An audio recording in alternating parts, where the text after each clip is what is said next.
I think the rest of the competition are kind of like duck been hit in the head with a hammer. They don't know what to do because they don't know how to beat this guy. I look at all, 8 of us. I feel like we're all incredibly strong, and every single driver and team is looking at this round like, okay, now we can go racing. Scored the most points of anyone in the first 2 rounds of the playoffs, and now he's sitting at home.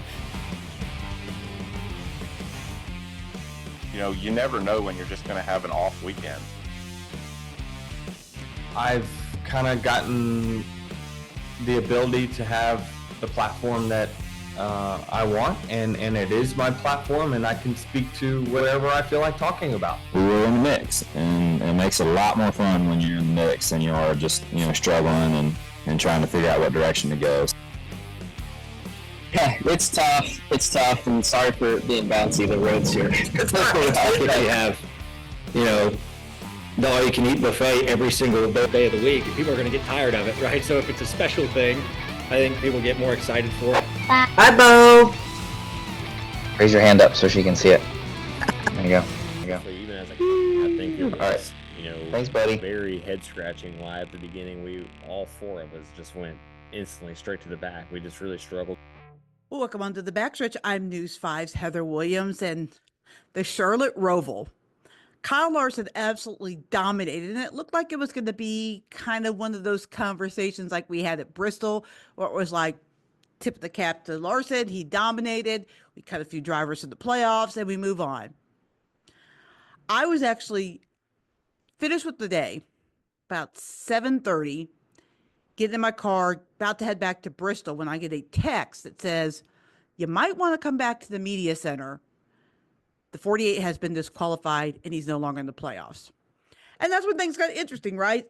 A little drama. I mean, there was a little bit of drama at the end of the race between the 45, the 22, and the 11 as to who was going to be the odd man out of that trio getting into the postseason. But it wasn't.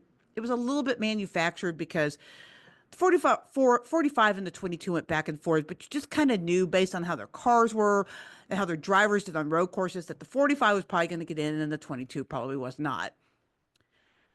So that certainly made things interesting, right?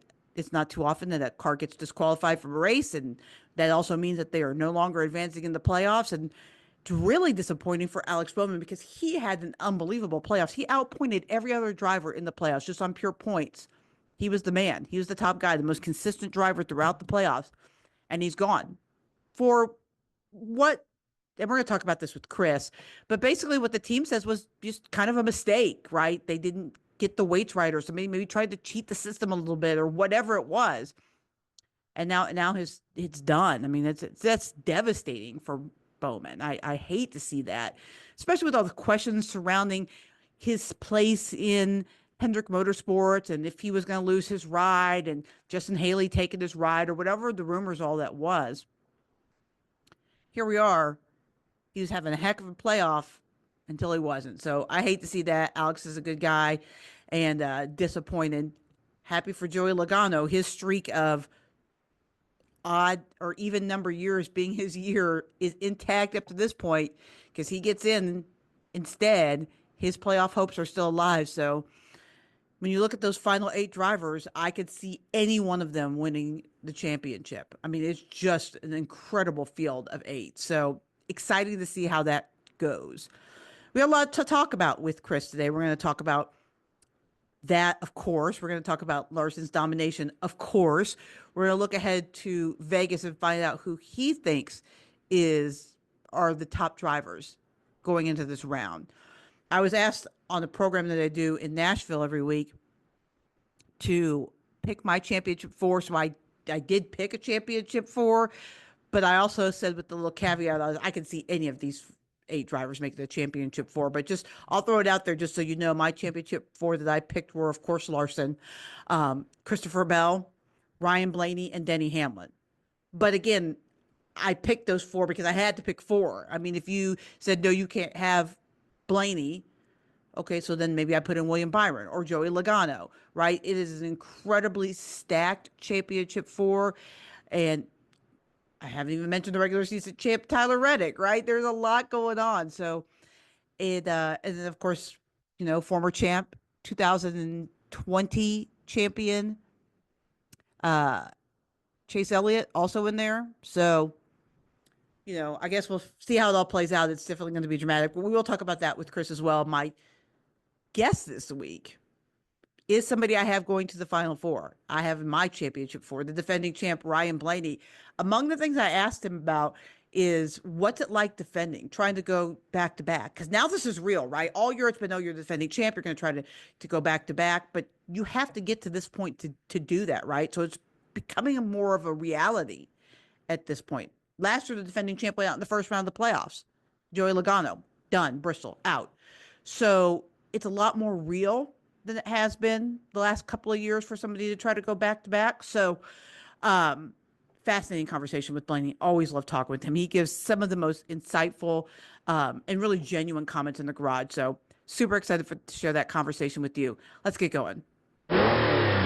Joining us now is our crew chief, Chris Carrier, who is also the crew chief of the number 75 Blue Country Truck in the Craftsman Truck Series. Kyle Larson dominated the day at Charlotte. He is now the only driver to win twice in the playoffs. Is he the championship favorite? Heather, I think there's no doubt. I mean, as bad as he dominated this race and then he dominated the other win he had, they ought to give him just another win just because. But that team has the cream has risen to the top on this deal. I think he's the best driver in the series, and I think that has helped his team become the best team in the series. I think they're the favorites to win anywhere they go. Now, of course, they're going to take a little breather because they know that they're in the next round and all that, but their focus is on Phoenix and winning that championship. But I don't really see them letting off the throttle, no pun intended. I just don't see them letting up. I think they're going to go. They're going to try to win everything they can. They're going to be as strong as they can. They're hitting on everything. I think the rest of the competition are kind of like duck been hit in the head with a hammer. They don't know what to do because they don't know how to beat this guy. He doesn't make many mistakes. Sometimes he does, and that's the only thing they can hope for. And it's almost like there's no use hoping that they have a lot faster car than he does, because that's probably not going to happen either. So right now, I would be, if I was a Cup team driver, crew chief, owner, sponsor, whatever, I would be a little bit deflated right now. And he's earned this. I mean, he is just infallible. It's unbelievable how good he is when he's on all the cylinders like he has been. So don't be surprised if he does it again this week. Alex Bowman was disqualified from the race at Charlotte, as a result taken out of the playoffs. Explain to me, first of all, kind of how underweight would be an advantage, what happened there, and why Hendrick decided not to appeal. Well, the advantage is, the mass weight of the car, the total weight of the car. There is a minimum. There's a minimum total weight. There's a minimum right side weight.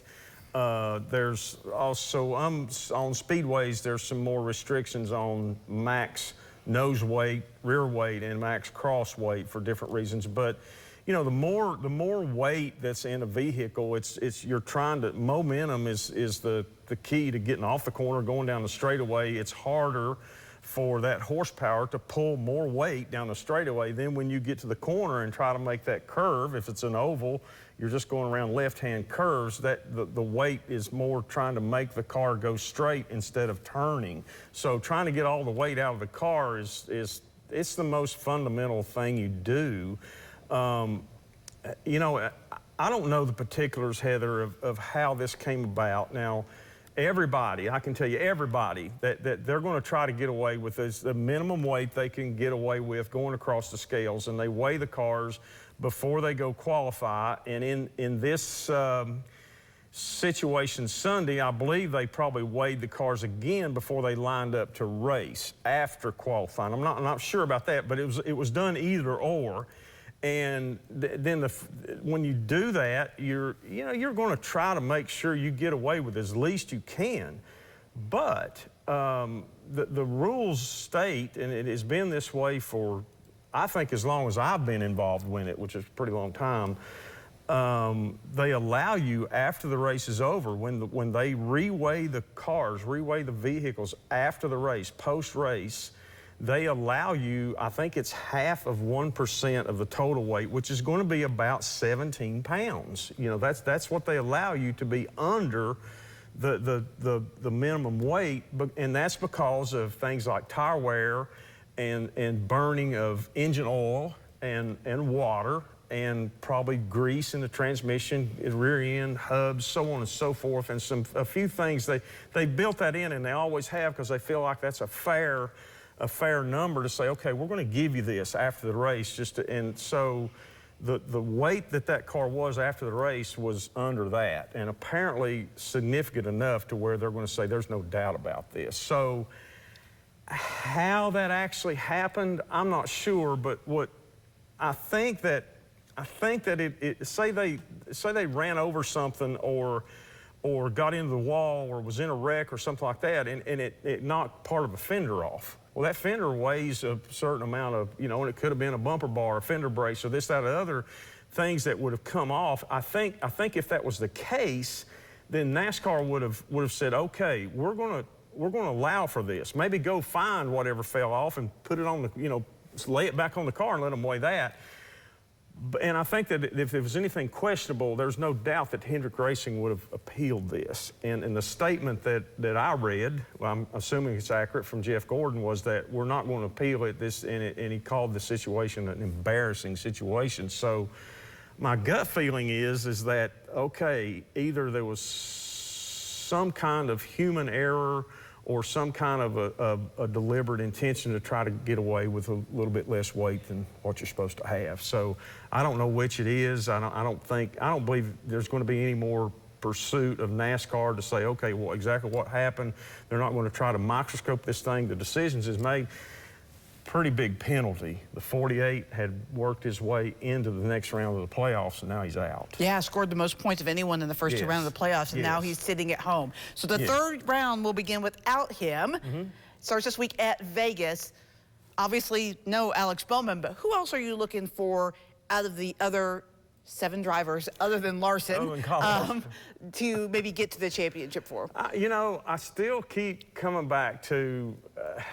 there's that Logano guy. Now, he's the one that got in because of Bowman's penalty. He was not going to go to the next round, and then Bowman was thrown out. He wasn't one of the 8, so Joey's the next one. It seems like when the pressure's on and he's backed up against the wall and he has to win or has to perform, I think Joey and that team they kind of rise to the top. I think the races that are left from here to Phoenix, I think are races that team and that driver has performed well in. I'm thinking this guy may be a hidden figure, so to speak, and he may be step up. His teammate, Ryan Blaney, is also a guy that has won a championship very recently and has stepped up in those times. They've got good record. He's got a good record at the remaining racetracks. Heather, I'm going to throw another name at you. Christopher Bell. Christopher Bell. He's made the last 2 championship fours, and nobody's talking about him. And nobody's talking about him, and I think he likes that. And he, again, has good track record at the races that's coming up. And, you know, it's kind of time for him. He has slowly, methodically, linearly gotten better and better each year. And I think this time, probably 3 years ago, nobody would have given him a chance. Nobody was like, no, Christopher Bell's not it. And he's just kind of slowly got there. Remember, last year, he was one of the final 4, and then the tragedy hit with Joe Gibbs' son, but, you know, passing away and all this stuff. That was pretty tough. I mean, you got to give him a mulligan on that weekend. But Christopher Bell is a very talented driver. His team is very good. They have grown with him. They just kind of sit back and do their thing, and then all of a sudden there he is. Las Vegas would be a good track for him. Yeah. You know, and he's run good at all the races that we're going to. So well, he scored a walk-off at Martinsville 2 years ago. That's exactly right. Again, that's a race right before Phoenix that's going to be like, okay, somebody is going to have to win that race to get in. Now, I guarantee you somebody will have to win, and that will be a very action-packed, as it always is, drama-filled, exciting race down to the last minute. you're probably going to see some hurt feelings after that race is over. Probably going to see some hurt feelings after this race is over this week at Las Vegas. But you know, at the end of the day, we still got to beat Kyle Larson some way or another. And nobody's going to give up. The 8 teams over there, I promise you, are going as hard as they've gone all year. They're going as hard as they can go right now with everything. They're going to throw everything they got from here on out. So we'll see what happens. Well, I mean, the one thing is for sure, Kyle Larson has won the championship since 22, so he can be beaten. So we'll just we'll see what happens here. All right, so we go to Vegas this week to start the 3rd round of the playoffs. What are the keys to getting around that track? Vegas is a mile and a half. It's one of those, it's not really what you'd call a cookie cutter racetrack, as a nickname for a lot of the mile and a half's been for a few years. Las Vegas is a very fast racetrack. It's got a lot of banking in both ends. The turns are shaped to where you can use a lot of throttle all the way around the racetrack, especially when the tires are really good and they're gripped up. Now, the thing is, once those tires go away a little bit, that racetrack's going to deteriorate a little bit, and you're going to see a lot of those guys up against the wall. Turn 1 and 2 especially is very, very bumpy. And with those fast speeds, it's usually sometime during the race, or maybe the whole race, the whole weekend, it's going to be pretty windy. And there's sand that blows across, the desert sand blows across the racetrack, the asphalt. That throws a kink into, you know, the grip part of the thing. So it's a racetrack that a lot of drivers love, but it throws a lot of, it's like a ghost throwing things across the road at you. You know, there's things that the drivers can't really predict. And the wind and the bumps and all the sand going across the racetrack, wind, you know, it's tough. And you really gotta stay ahead of stuff. You gotta stay ahead of the changes as the racetrack changes, that hot sun out there, and then the cool as it goes later in the evening and so on. It's a tough racetrack to keep up with. So I think most of the teams are going to depend on notes from history, because there's not a lot of practice, and the racetrack's going to change from practice and qualifying to the race. So they're going to go off notes from the history of last year, the year before, and what they've done at racetracks similar to this with this car. I don't know who to tell you the favorite is. I mean, everybody knows it's Kyle Larson every time you go to. He won in the spring. But there's other teams that have had a lot of success here and at tracks like this. So I think it could be any one of the top 8 and maybe somebody outside the top 8. I wouldn't want to bet on any particular person or team for this thing. It's just hard to tell. I think it's going to be a good race. There's going to be some strategy involved.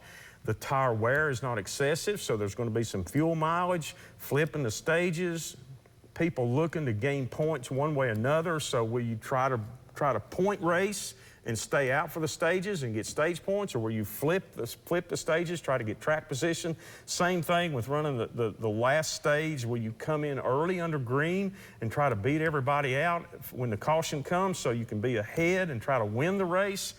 There's going to be a lot of stuff to be watching throughout this thing. So stay tuned is all I can tell you. So Ryan, coming off the round of 8, you were on the round of 12. You're on to the next round. How do you feel about this last round, and how do you feel now going into these final 3 races before the championship? Yeah, well, it was nice to make it through the round of 12, and we had a good run in the races that we kind of controlled. From Kansas, I thought we had great speed and put us in a good spot. For having a little bit of misfortune in Talladega, and some other guys had misfortunes too, at the end of that race, which kind of brought it back to level, I guess, where, with us getting tore up earlier in the day. And then we just did a good job at executing a good race in Charlotte. We kind of understood our assignment and what we needed to do, and just did that. Kind of threw away, like racing for the win. We just kind of raced for points in Charlotte. So I was really proud of that effort and the resilience from, kind of not having a good run at Talladega. And but yeah, I look forward to this round of 8. I think I look at all, 8 of us. I feel like we're all incredibly strong, and every single driver and teamer is looking at this round like, okay, now we can go racing. There's no like wild cards as far as speedways or road courses. I mean, everyone has that mindset. So I think everyone feels good about their speed of where they're at. It's just, can you go out execute and outrun, the other 7 cars that you're racing against? So, this was a really good round for us last year, but that was last year. So how do you change up what you do and can be competitive this year and can put together 3 really good runs to hopefully get back to Phoenix? I do want to follow up on that just a little bit, because you mentioned this round is 3 kind of regular tracks, no wild cards. This round seems like it is just traditional NASCAR. You've got 2.5-mile type intermediate tracks, and then of course Martinsville. Do you think that this might be a really good indicator of who the top team is over a consistent 3-week basis, just because of the types of tracks that are in there? Yeah, I definitely think so. For sure. I think you said it really well, of like, these are 3 very traditional racetracks, very performance based, pit road execution, crew chief call on the correct strategy. You just have more control of your destiny. When you do that, you have the best teams kind of rise, to the top and outrun, the other guys. So, yeah, this is like a true speed round. I feel like, what is your team capable of? So I feel like that's just, kind of what it is. And so, yeah, I think this is a good round for it. I think it's where you're going to see the best 4 teams. To me, I think, the best 8 teams are in this round. I look at kind of the whole year of, maybe give 1 or 2, but I feel like still all of us have been like the top 8 all year, as far as like on track performance and what I see through the weekend of who's fast and who's not. And, take away some finishes. You never know who has rough finishes compared to what happens to them. But as far as raw pace goes, I feel like these are the top 8 guys. So yeah, it's just a matter of now it's are your cars fast enough? Can you as a driver perform? Can you perform on pit road? And you're definitely going to see that over the next 3 weeks.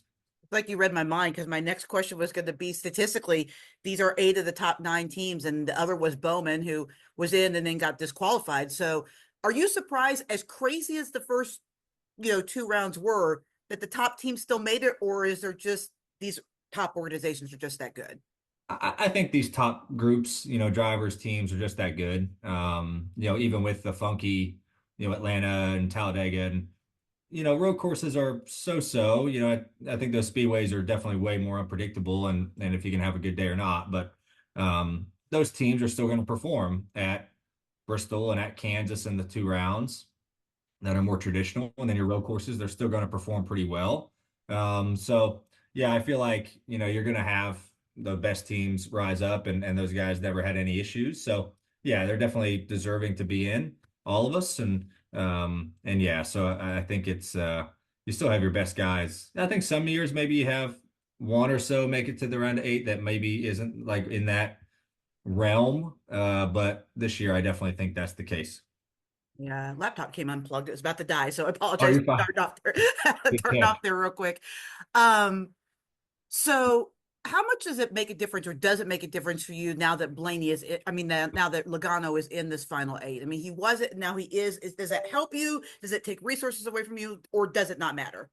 I don't think it takes resources away from us at all. I think it's a positive. I think it's good for, right, the goal when the playoffs started was to get ourselves, Austin and Joey, into this round and into Phoenix.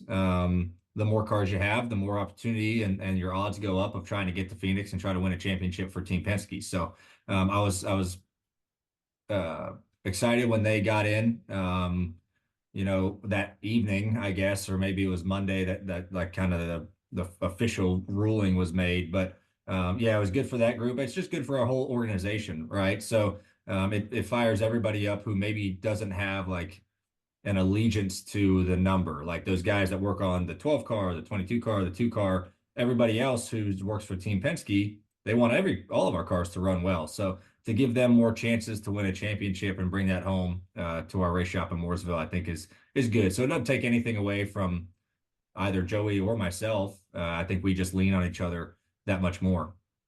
Been a long time since we've had a back-to-back champion. It's getting a little more real for you. How much have you let your mind go there, or are you still concentrating on this next round first? Oh, I mean, you just got to concentrate on the next task, and that's getting through this round. And in particular, Las Vegas this weekend. I try to have a wide scope of the round itself and big picture, but I try to fully kind of engrave myself in the upcoming weekend. Like I have to give 100% of my focus towards this weekend. How can we be our best on this Saturday and Sunday?